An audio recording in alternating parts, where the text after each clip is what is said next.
नमस्कार मित्रों, स्वागत है आपका हमारे YouTube चैनल पर। हमने अजमेर और दिल्ली के चौहान शासकों के बारे में पढ़ा। उसके बाद में हमने रणथंभौर के हमीर देव चौहान के बारे में पढ़ा, जिनके बारे में कहा जाता है कि सिंह गमन सतपुरुष पचन कदली फड़े एक बार तिरिया तेल हमीर हड चढ़े न दूजी बार। आज हम एक नए राजवंश की तरफ चलते हैं और वो राजवंश से ध्यान रखना, जालोर का चौहान वंश। ठीक है ना। जालोर के अंदर जो चौहान थे, इनकी स्थापना करता है कीर्तिपाल उर्फ कीतू। ध्यान रखना, कीर्तिपाल उर्फ कीतू जालोर के अंदर चौहान वंश की स्थापना करता है। और इसके प्रतापी शासकों में ध्यान रखना, उदय सिंह और कानड़ देव सोनगरा दोनों होते हैं। ये मतलब इनकी उपजाति होती है वो सोनगरा होती है। कुलदेवी आशापुरा माता नाडोल वाली होती है। ध्यान रखना, ये सारी चीजें अपन इस वीडियो के अंदर पढ़ेंगे।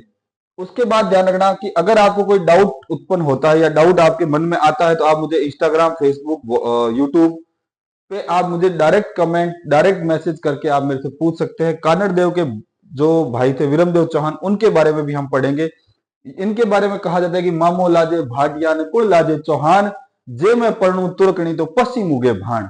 ठीक है ना। तो चलो स्टार्ट करते हैं। आज हम प्रमुख शासकों की तरफ चलते हैं और सबसे पहले लेते हैं जालोर का चौहान वंश। दिखाई दे रहा होगा ये जालोर का दुर्ग है आपके यहाँ पे पूरा का पूरा। उसके साथ अपन पढ़ेंगे जालोर के चौहान वंश का संस्थापक अगर बात करें तो कीर्तिपाल उर्फ इसको कीतू भी कहते हैं। ठीक है। बिजोलिया शिलालेख में जालोर को जबालीपुर कहा गया है। बिजोलिया के अंदर एक शिलालेख प्राप्त हुआ है जिसमें जालोर को जबालीपुर कहा गया है। जालोर किले को सोनगढ़ या सुवर्णगिरी के नाम से भी जाना जाता है। जालोर के चौहान सोनगरा चौहान कहलाते हैं। ठीक है ना। सोनगढ़ सोनगढ़ जगह है तो इसके कारण ये कौन से चौहान कहलाए? सोनगरा चौहान कहलाए। अब जालोर के अन्य नाम कहां कहां देख रहे हो? जबालीपुर, ये कहां मिलता है? बिजोलिया अभिलेख के अंदर। ठीक है। चमकता है इस कारण सुवर्णगिरी। जालनगर, ठीक है ना, पौराणिक नाम मिलता है। जलालाबाद, ये इसका नाम चेंज करता है अलाउद्दीन खिलजी। कंचन, कनकाचल, ठीक है ना, कनक का मतलब सोना, कनकाचल यानी सोने के समान चमकता हुआ दुर्ग, तो कनकाचल कहा गया। कीर्तिपाल चौहान, ध्यान रखना, 1181 से 1182 यानी एक ही साल शासन करता है। जालोर में चौहान वंश की स्थापना करता है 1181 में, कीर्तिपाल द्वारा की गई। अतः जालोर के चौहान वंश का अगर संस्थापक पूछ लिया जाए तो जालोर के चौहान वंश का संस्थापक है कौन? कीर्तिपाल। कीर्तिपाल ने जालोर को परमार शासकों से प्राप्त किया। जालोर पर पहले परमारों का अधिकार को समाप्त किया। पहले परमार हुआ करते थे, उनका जालोर पर अधिकार था। उनके अधिकारों को समाप्त कर एक स्वतंत्र राज्य की स्थापना की। कीर्तिपाल ने अपने राज्य की शुरुआत की जालोर से। कीर्तिपाल ने ध्यान, कायंद्रा के युद्ध में भी भाग लिया। कीर्तिपाल ने मेवाड़ के राजा सामंत सिंह को हराया। 1181 में कीर्तिपाल ने कुंतपाल परमार को हराया तथा जालोर में चौहान वंश की स्थापना की। सुंदा अभिलेख के अनुसार, सुंदा माता अभिलेख के अनुसार कीर्तिपाल को राजेश्वर कहा गया है और नैणसी की ख्यात पुस्तक के अनुसार कीर्तिपाल को एक महान शासक के रूप में बताया गया है। फटाफट स्क्रीनशॉट लीजिए, चैनल को लाइक, कमेंट, शेयर, सब्सक्राइब करना ना भूलें। जानकारी हरेक तक पहुंचना अनिवार्य है। अगर जानकारी अपने तक ही सीमित रख दोगे तो ये जानकारी आगे नहीं बढ़ पाएगी, ज्ञान आगे नहीं बढ़ पाएगा। इस स्लाइड के अंदर आपको याद रखना है, देखो, एक तो जबालीपुर, सुवर्णगिरी, जालनगर, जलालाबाद और कनकाचल। जबालीपुर कब कहां कहा गया? ध्यान रखना, बिजोलिया शिलालेख के अंदर। सुवर्णगिरी इसलिए कहा गया कि सोने के समान चमकती हुई पहाड़ी है इसलिए। कनकाचल भी इसी कारण कहा गया है। जलालाबाद अलाउद्दीन खिलजी नाम रख देता है और जालनगर प्राचीन नाम है। ठीक है ना। जाल के बहुत सारे वृक्ष पाए जाते थे इसलिए जालनगर कहा गया। ऋषि जबाली की भूमि थी इसलिए इसको जबालीपुर कहा गया। ठीक है ना, ये भी ध्यान रखना। आगे की स्लाइड में चलते हैं। कीर्तिपाल के बाद शासक बनता है, ध्यान रखना, समर सिंह चौहान। 1182 से 1205। समर सिंह ने जालोर में परकोटे का निर्माण करवाया, यानी किले के चारों तरफ जो था वो दीवार का निर्माण करवाया। किसने? समर सिंह ने। शस्त्रागार बनवाया तथा कोषागार का निर्माण करवाया और अपनी पुत्री लीला देवी का विवाह, ध्यान रखना, गुजरात के राजा भीम द्वितीय चालुक्य से किया। और इसने, ध्यान रखना, प्रतिहारों के साथ भी वैवाहिक संबंध बनाए। किसने? समर सिंह चौहान ने। यानी इर्द गिर्द अपने जितने भी इर्द गिर्द लोग थे उनके साथ ये अच्छे संबंध बना के चलता है। फिर शासक आता है, ध्यान रखना, उदय सिंह, 1205 से 1257। इसके समय दिल्ली का शासक था, ध्यान रखना, इल्तुतमिश। ठीक है ना। ये इल्तुतमिश से क्या करता है? मंडोर यानी जोधपुर और नाडोल पाली दोनों छीन लेता है। युद्ध करके नाडोल और नाडोल का पाली और जोधपुर का मंडोर, ये दोनों जगहों को छीन लेता है। उदय सिंह ने गुजरात के राजा लवण प्रसाद को भी हरा देता है और अपनी पुत्री, अपने पुत्र की पुत्री यानी कि अपनी पोती का विवाह जो है वो तेज सिंह के साथ कर देता है। मेवाड़ के तेज सिंह है उनके साथ कर देता है। डॉक्टर दशरथ शर्मा के अनुसार जालोर के चौहान वंश का विस्तार काल माना जाता है इसके काल को, किसके काल को? उदय सिंह के काल को जालोर के चौहान वंश का विस्तार काल, यानी कि इसने समृद्धि लाया ये जालोर के अंदर और जालोर का बहुत ज्यादा इसने विस्तार किया। ठीक है ना, ये कौन कहते हैं? ये हमारे इतिहासकार डॉक्टर दशरथ शर्मा कहते हैं। शासन ध्यान रखना, समर सिंह आया, समर सिंह के बाद उदय सिंह आया। समर सिंह ने अपनी पुत्री लीला देवी का विवाह गुजरात के शासक भीम द्वितीय चालुक्य से किया है और परमाणु के साथ भी इसने वैवाहिक संबंध बनाए हैं। उदय सिंह क्या करता है? अपनी पोती का विवाह यानी कि चाचिक देव की बेटी का विवाह तेज सिंह के साथ, मेवाड़ के राणा तेज सिंह के साथ में कर देता है। फटाफट स्क्रीनशॉट लीजिए, चलते हैं आगे। चैनल को लाइक कमेंट शेयर सब्सक्राइब करना ना भूलें। मौसम में थोड़ी उमस है तो घर पे बैठ के पढ़ो, कूलर चालू कर लो, एसी चालू कर लो, आराम से बैठ के पढ़ाई करो, नोट्स बनाओ, यही काम है, यही टाइमिंग है। बाद में जैसे 12th के बच्चे हैं जो अभी 12th में हैं, उनके बाद में बोर्ड एग्जाम की तैयारी करनी पड़ेगी उनको, और जो 12th पास कर चुके हैं, तुम्हारे सामने तो सारे कॉम्पिटिशन एग्जाम्स आ रहे हैं। अगर अभी से तैयारी नहीं करोगे तो तैयारी नहीं कर पाओगे। आप सोच रहे हो कि हम एक दिन में कॉम्पिटिशन की तैयारी कर लेंगे, पॉसिबल नहीं है। 10 दिन में कर लेंगे, पॉसिबल नहीं है। कॉम्पिटिशन की तैयारी के लिए आपको लगातार 3 से 4 घंटे स्लाइड देखना प्लस 2-3 घंटे नोट्स बनाना, ये काम अगर आप करोगे तो ही आप कंपटीशन में सफल हो पाओगे। अगला शासक लेते हैं अपन चाचिक देव, 1257 से 1272। ध्यान रखना, महाराजा धीराज की उपाधि धारण करने वाला चौहानों का प्रथम शासक है चाचिक देव, जिसने महाराजा धीराज की उपाधि धारण की है। ध्यान रखना, दिल्ली के शासक नसीरुद्दीन मोहम्मद तथा बलबन चाचिक देव के शासनकाल के दौरान जालोर पर आक्रमण करने की हिम्मत नहीं करते हैं, डरते हैं, उनका साहस नहीं होता है। कौन कौन? नसीरुद्दीन मोहम्मद और बलबन, दोनों किसके समकालीन है? चाचिक देव के समकालीन है, पर दिल्ली के शासक है, पर जालोर के ऊपर आक्रमण नहीं करते हैं। आगे शासक आता है सामंत सिंह, 1272 से 1296। इसके समय ध्यान रखना, 1291 में दिल्ली के शासक जलालुद्दीन खिलजी ने जालोर पर आक्रमण किया तथा जालोर के सांचौर क्षेत्र तक पहुंच गया, लेकिन सामंत सिंह ने अपने सेनापति सारंग देव बाघेला की सहायता से जलालुद्दीन खिलजी को आगे बढ़ने से रोकने में सफल रहा। इसने जलालुद्दीन खिलजी को वहां से भगा दिया। ये कारण आएगा, ध्यान रखना, आगे कानड़ देव के अंदर। ठीक है, फटाफट स्क्रीनशॉट लीजिए, चलते हैं आगे की स्लाइड में। साथ साथ लाइक कमेंट शेयर सब्सक्राइब करना भी ना भूलें। आगे सबसे प्रतापी शासक आता है जिसके बारे में कई बार प्रश्न पूछे गए हैं और पूछे भी जाते हैं, कानड़ देव सोनगरा, कानड़ देव चौहान या कानड़ देव सोनगरा। इसके समय ध्यान रखना, दिल्ली का शासक हुआ करता था अलाउद्दीन खिलजी। 1308 की बात है और 1308 में सिवाना पर आक्रमण करता है। कौन? अलाउद्दीन खिलजी। सिवाना से पहले जालोर का हिस्सा हुआ करता था, पहले जालोर का हिस्सा हुआ था, अब वर्तमान में सिवाना कहां है? बाड़मेर का हिस्सा है। दिल्ली के शासक अलाउद्दीन खिलजी ने 1311 में जालोर पर भी आक्रमण कर दिया। 1308 में कहा करता है? सिवाना पर, और 1311 में करता है जालोर पर। तो पहले अपन पढ़ते हैं, देखो अलाउद्दीन खिलजी द्वारा जालोर पर आक्रमण करने के कारणों को पढ़ते हैं। पहला कारण क्या है? खिलजी अपने साम्राज्य का विस्तार करना चाहता था, साम्राज्यवादी आदमी था, अपने राज्य को बहुत बड़ा करना चाहता था, इसलिए पहले उसने आक्रमण किया। दूसरा कारण क्या है? ध्यान रखना, जालोर दिल्ली से गुजरात तथा दक्षिण भारत के व्यापारिक मार्गों पर स्थित था। ध्यान रखना, ये दिल्ली है, नाम डी लिख रहा हूं, ये दिल्ली है। दिल्ली से अपने को गुजरात जाना है, ये गुजरात है, तो यहां जालोर पड़ता है। ठीक है ना, तो इसको गुजरात जाने के लिए कहां? जालोर से होकर गुजरना पड़े, और जालोर से जब भी गुजरे इसको कानड़ देव को टैक्स देना पड़े। जब कानड़ देव की जमीन से निकलेगा तो कानड़ देव को क्या देना पड़ेगा? टैक्स देना पड़ेगा, इसलिए भी जालोर पर आक्रमण करने का कारण बनता है। तीसरा कारण क्या है?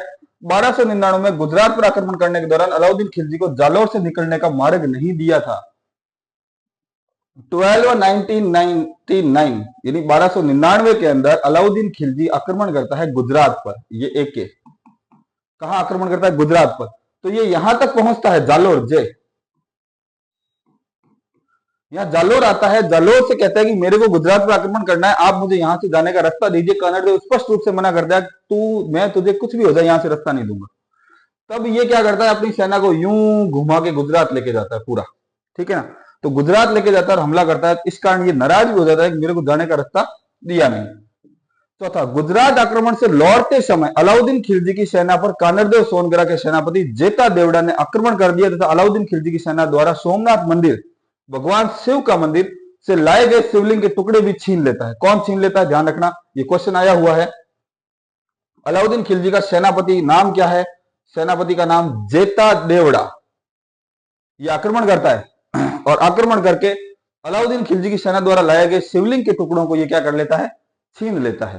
ठीक है ना, तो ये भी एक रीजन होता है कि चलो रास्ता दिया नहीं दिया, वापस आते टाइम तुम लोगों ने हम पे आक्रमण कर दिया और हमारे से हमारा लूट का माल छीन लिया। फटाफट एक स्क्रीनशॉट लीजिए और चलते हैं आगे की स्लाइड के अंदर। चैनल को लाइक कमेंट शेयर सब्सक्राइब करते रहिए। ओवन थॉट स्टडी पॉइंट पर अगर आप जुड़ गए हो तो आपको हर एक छोटी चीज आपको स्लाइड के रूप में दिखाई जाएगी, हर एक छोटी चीज आपको बताई जाएगी।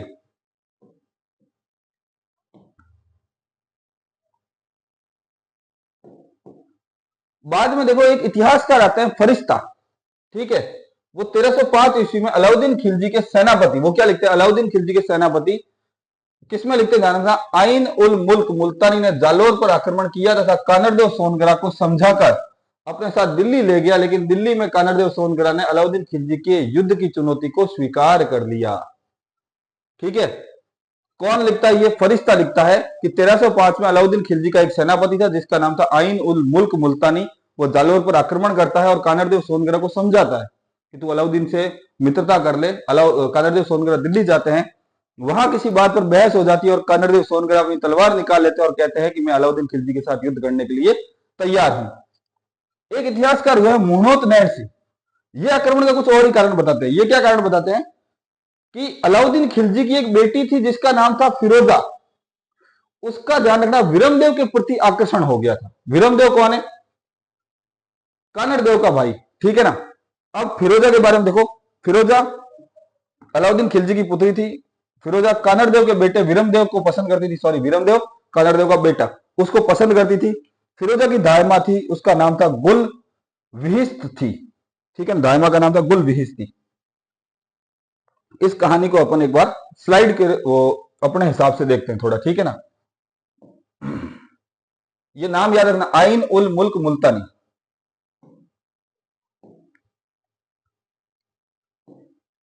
देखो कानरदेव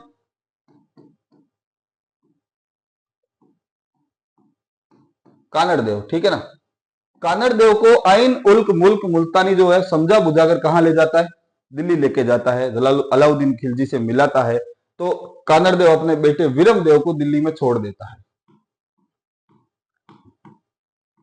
विरमदेव को कहा छोड़ देता है, दिल्ली के अंदर। कहा जाता है विरमदेव दिखने में बड़ा ही खूबसूरत था, अपनी भाषा में कहे तो बड़ा ही हैंडसम था, ठीक है ना, बहुत हैंडसम था, दिखने में बहुत सुंदर था, एकदम गोरा चिट्टा जवान, शरीर डील डोल का एकदम बढ़िया व्यक्ति था। और ध्यान रखना ये किसका बेटा है, कानरदेव का बेटा।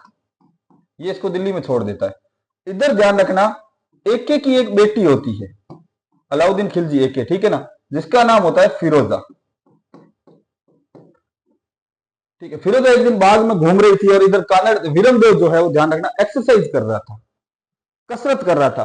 फिरोजा देखती है विरमदेव को, विरमदेव देखता है फिरोजा को, तो विरमदेव तो अपनी आंखें नीची कर लेता है और अपना एक्सरसाइज का काम चालू रखता है, जबकि फिरोजा विरमदेव को देखती रहती है। देखते देखते ऐसे जा रही होती है, खंबा आता है, खंबे से टकरा और जाती है।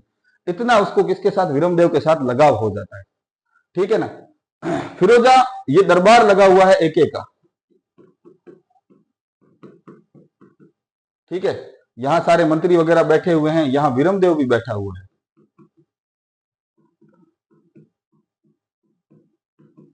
फिरोजा आती है किसके पास में, एके के पास में आती है और कहती है कि पापा मुझे शादी करनी है। भाई अलाउद्दीन खिलजी भी अपनी पुत्री है, इकलौती पुत्री है, बोलता है बेटा बता किसके साथ शादी करनी है। तो फिरोजा कहती है मुझे विरमदेव के साथ शादी करनी है। एक बार अलाउद्दीन खिलजी भी थोड़ा हिचकिता जाता है कि वो हिंदू तू मुसलमान, कैसे शादी हो सकती है। फिर भी अलाउद्दीन खिलजी विरमदेव को बुलाता है कि विरमदेव इधर आइए आप। तो विरमदेव जाते हैं, वहां पे जाते हैं विरमदेव, यहाँ खड़े होते हैं विरमदेव, सलाम करते हैं अलाउद्दीन खिलजी को। और अलाउद्दीन खिलजी कहता है कि मेरी पुत्री आपसे विवाह करना चाहती है, आपका जवाब मुझे चाहिए और आपका जवाब जो है वो हाँ में ही होना चाहिए। अगर आपने मेरी पुत्री का दिल दुखाया, ना में जवाब दिया, तो आप जानते हो जालोर छोटा सा राज्य है, आपके पास एक दिन का समय है, आप एक दिन बाद में जवाब दे सकते हैं। इतना प्रतापी और इतना निडर बालक था ये विरमदेव। ये कहता है कि मुझे कल की आवश्यकता नहीं है, मैं तो आज ही जवाब देता हूं कि मामो लाजे भाटियान कुल लाजे चौहान, जे हूं पर्णु तुर्कणी तो पश्चिम उगे भान। कि अगर मैं तेरी पुत्री फिरोजा के साथ विवाह करूंगा तो मेरे मामो लाजे भाटिया, मामो को मतलब ननिहाल पक्ष, मेरे ननिहाल पक्ष जो भाटियों के अंदर है उसको लाज आएगी, उसको शर्म आएगी। कुल लाजे चौहान, मेरा जो कुल है चौहानों का, विरमदेव चौहान है, ठीक है ना। कौन सा चौहान है, ध्यान रखना, सोनगरा कि कुल लाजे चौहान, कि मेरा जो कुल है चौहानों का उसको शर्म आएगी। मैं उसी टाइम एक मुस्लिम कन्या से शादी करूंगा जिस समय सूर्य जो है वो पश्चिम से उदय होना शुरू हो जाएगा। इतना कहकर ये अपना घोड़े पे बैठता है और घोड़े से बैठ के दिल्ली से सीधा कहां पहुंच जाता है, जालोर पहुंच जाता है। आगे की स्टोरी 1300 फिर 11 के अंदर, 1308 के अंदर अलाउद्दीन खिलजी पहले 1311 के अंदर अलाउद्दीन खिलजी जालोर पर आक्रमण करता है और विरमदेव और कानड़देव दोनों युद्ध करते हुए वीर गति को प्राप्त होते हैं। युद्ध भूमि से ध्यान रखना, अलाउद्दीन खिलजी जो है विरमदेव का सिर काटकर अपने साथ लेके आता है, कहां पर, दिल्ली, और अपनी पुत्री को गिफ्ट देता है। जब पुत्री उस सिर के ऊपर से कपड़ा हटाती है, कपड़े में ढका होता है, कपड़ा जैसे हटाती है तो सिर का मुंह यूं होता है, जैसे ही कपड़ा हटाती है सिर जो है यूं मुंह कर लेता है। तो यानी कि उसने मरने के बाद भी मुस्लिम कन्या को नहीं देखा। फिरोजा का प्यार भी कहते हैं बहुत अनन्य प्रेम था उसको विरमदेव के साथ में। वो विरमदेव के सिर को लेकर यमुना नदी के अंदर कूद के अपने प्राणों की आहुति दे देती है, ठीक है ना। चलते हैं आगे की स्लाइड के अंदर।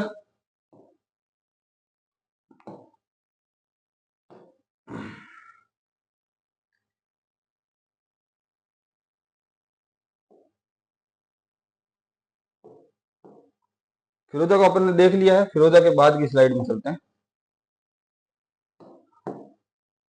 देखो अलाउद्दीन खिलजी का सिवाना पर आक्रमण, अलाउद्दीन खिलजी पहले करता है 1308 में सिवाना पर आक्रमण।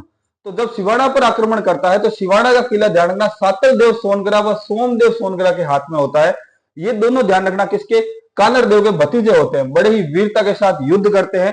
परंतु एक ध्यान रखना, इनके साथ में एक होता है कानड़ देव सोनगरा की सेना के भायल नामक सैनिक ने, एक भायल नाम का सैनिक होता है, वो इन दोनों के साथ में क्या कर देता है, विश्वासघात कर देता है।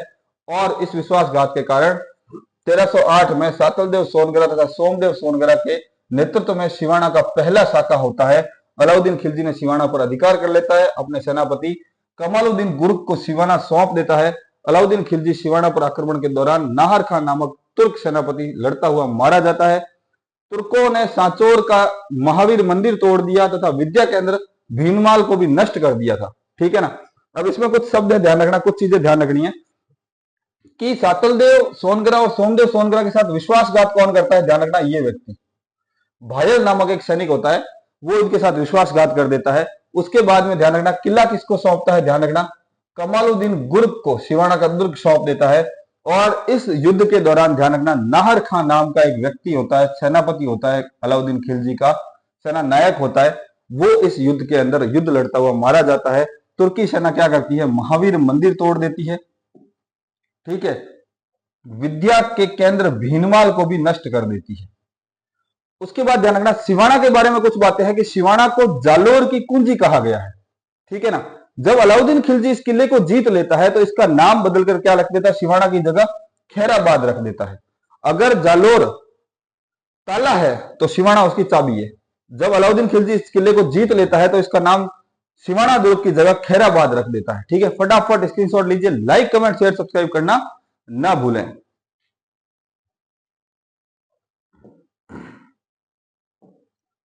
आगे चलते हैं अपने लास्ट स्लाइड की तरफ कि अपने को लास्ट में क्या देखना है।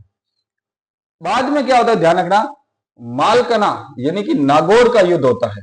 मालकना के युद्ध में कानड़देव सोनगरा ने तुर्क सेना को हराया, तुर्क सेनापति शम्स को गिरफ्तार कर लिया और कहां लेके आ जाता है, जालोर लेके आ जाता है। बाद में अलाउद्दीन और ज्यादा गुस्सा हो जाता है, 1308 में तो करता है सिवाना पर और 1311 के अंदर कर देता है जालोर पर आक्रमण।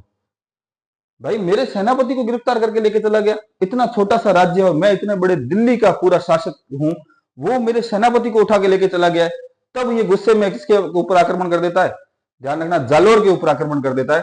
और अलाउद्दीन खिलजी जब जालोर पर आक्रमण करता है तो बीका दैया नाम का एक आदमी होता है जो कानड़देव सोनगरा के साथ विश्वासघात करता है। कानड़देव सोनगरा के साथ विश्वासघात करने के कारण बीका दैया को उसी की पत्नी हीरा दे जो है वो मार देती है, ठीक है ना। 1311 में कानरदेव सोनगरा तथा विरमदेव के नेतृत्व में जालोर का शाखा होता है। अलाउद्दीन खिलजी जालोर पर अधिकार कर लेता है, जालोर का नाम बदलकर जलालाबाद रख देता है और अलाउद्दीन खिलजी जालोर में अलाई मस्जिद का निर्माण करवाता है। अलाई मस्जिद के पास तोपखाना होने के कारण अलाई मस्जिद को तोपखाना मस्जिद के नाम से भी जाना जाता है। किन पुस्तकों में इनका विवरण मिलता है, ध्यान रखना, पद्मनाभ की पुस्तकें हैं, कानरदेव प्रबंध और विरमदेव सोनगरारी बात, इनके अंदर इनका पूरा का पूरा विवरण, युद्ध से लेकर हर चीज का विवरण देखने को मिलता है। इसमें आपको इस स्लाइड में कौन कौन सी बातें ध्यान रखनी, एक ध्यान रखना, बीका दैया, विश्वासघात कौन करता है, बीका दैया, और बीका दैया को उसकी पत्नी, ध्यान रखना, हीरा दे, ये मार देती है, ठीक है ना। तो ये दो चीजें इसमें ध्यान रखना। फटाफट स्क्रीनशॉट लीजिए, चलते हैं मुख्य पेज की तरफ। आज का टॉपिक अपना पूरा हो रहा है और उसी के साथ जालोर का चौहान वंश भी कंप्लीट हो रहा है।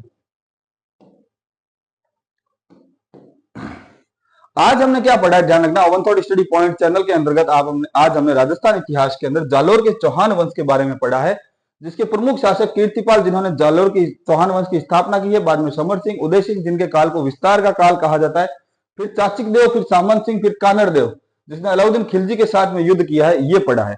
और उसके साथ साथ हमने विरमदेव के बारे में पढ़ा है, जो कानर देव के बेटे थे, बड़े सुंदर व्यक्ति थे और इन्होंने भरे दरबार के अंदर, भरे खिलजी दरबार के अंदर कहा था कि मामो लाजे भाटिया नकुल लाजे चौहान, जे मैं पढ़ू तुरकनी तो पश्चिम उगे भान। अगर इसके बारे में आपको कोई डाउट है तो आप मुझे इंस्टाग्राम, फेसबुक, यूट्यूब, इंस्टाग्राम पे डायरेक्ट डीएम कर सकते हैं, फेसबुक पर भी डीएम कर सकते हैं और यूट्यूब पे कमेंट करके पूछ सकते हैं, ठीक है। स्वस्थ रहिए, मस्त रहिए, घर पे रहिए, पढ़ते रहिए, हंसते रहिए और चैनल को लाइक, कमेंट, शेयर, सब्सक्राइब करना ना भूलें। धन्यवाद।